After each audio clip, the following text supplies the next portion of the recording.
Antigo Testamento, Levítico, capítulo 14, versículos de 1 a 57. O Senhor disse a Moisés: Eis a lei relativa ao leproso, para o dia de sua purificação. Será conduzido ao sacerdote, que será do acampamento para examiná-lo. Se a chaga da lepra estiver sã, o sacerdote ordenará que se tome, para o que se vai purificar, 2 aves vivas e puras, pau de cedro, carmesim e hisopo. O sacerdote imolará um dos pássaros sobre um vaso de terra cheio de água de nascente. Tomará em seguida o pássaro vivo, o pau de cedro, o carmesim e o hisopo e os mergulhará, com o pássaro vivo, no sangue do pássaro imolado sobre a água de nascente. Aspergirá 7 vezes aquele que se há de purificar da lepra, e o declarará puro, soltando no campo o pássaro vivo. Aquele que se há de purificar lavará suas vestes, cortará todo o cabelo de sua barba, se banhará, e será puro. Poderá, em seguida,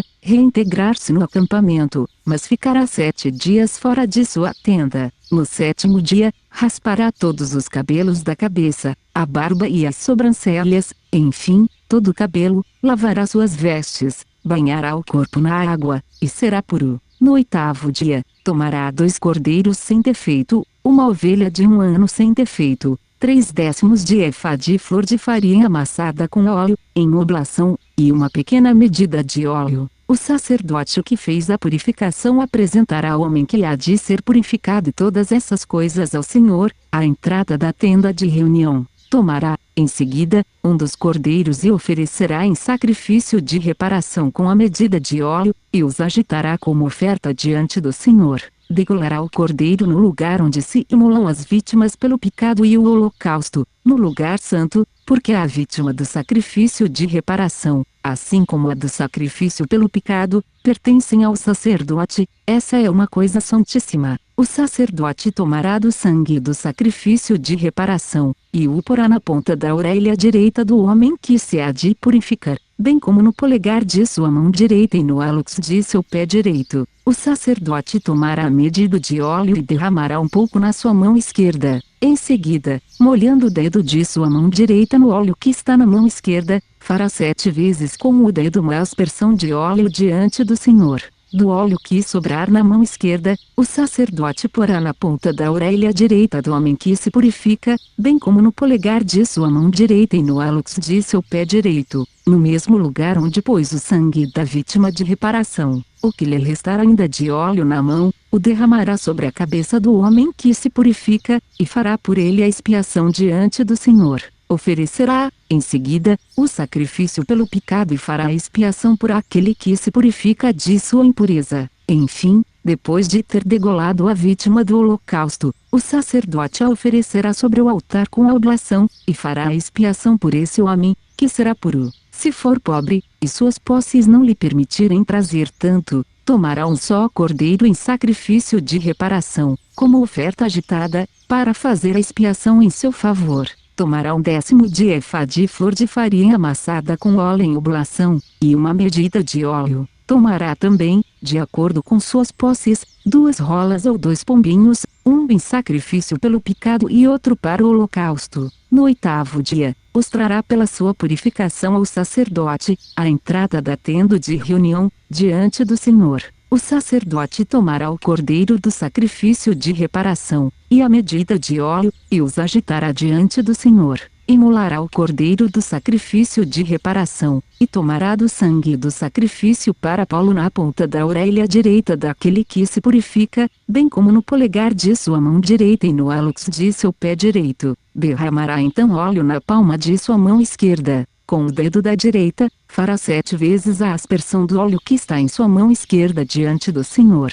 Porá o óleo que está na ponta da orelha direita do homem que se purifica, e no polegar de sua mão direita e no hálux de seu pé direito, no mesmo lugar onde pôs o sangue da vítima de reparação. O óleo que sobrar em sua mão o derramará sobre a cabeça daquele que se purifica, a fim de fazer a expiação em seu favor diante do Senhor. Oferecerá uma das rolas ou um dos pombinhos, conforme suas posses lhe permitirem, um em sacrifício pelo pecado, e outro em holocausto, além da oblação. É assim que o sacerdote fará a expiação diante do Senhor pelo homem que se purifica. Essa é a lei relativa à purificação daquele que tem uma chaga de lepra, e cujas posses são limitadas. O Senhor disse a Moisés e Arão: quando estiverdes na terra de Canaã, que eu vos darei em possessão, se eu ferir de lepra uma casa da terra de vossa possessão, o dono da casa irá e informará o sacerdote, dizendo: parece-me que há como que uma mancha de lepra na minha casa.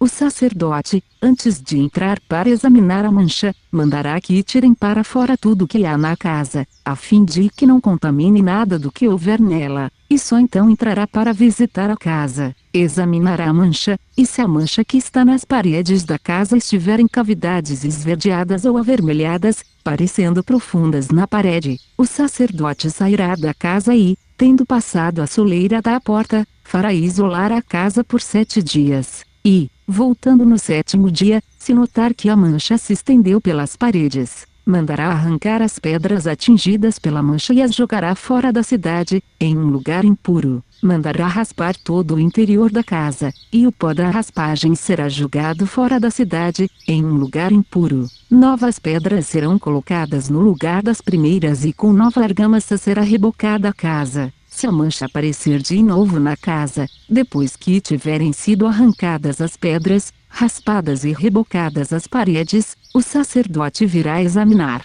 Se ele verificar que a mancha cresceu, é uma lepra maligna, e a casa é impura, será derrubada a casa, com as pedras, a madeira e toda a argamassa, que serão levadas para fora da cidade a um lugar impuro. Quem tiver entrado na casa durante o tempo em que ela deveria estar fechada, será impuro até a tarde, e o que nela tiver dormido lavará suas vestes. Também aquele que nela tiver comido lavará suas vestes. Mas se o sacerdote, ao voltar, verificar que a mancha não se estendeu depois que a casa foi rebocada, declarará a casa pura, porque o mal está curado. Para purificar a casa, tomará 2 aves, pau de cedro, carmesim e sopo, e molará uma das aves sobre um vaso de terra contendo água de nascente. Tomará o pau de cedro, o hisopo, o carmesim e a ave viva e os molhará no sangue do pássaro imolado e na água de nascente, e aspergirá a casa 7 vezes. Purificará a casa com o sangue do pássaro, a água de nascente, o pássaro vivo, o pau de cedro, o hisopo e o carmesim.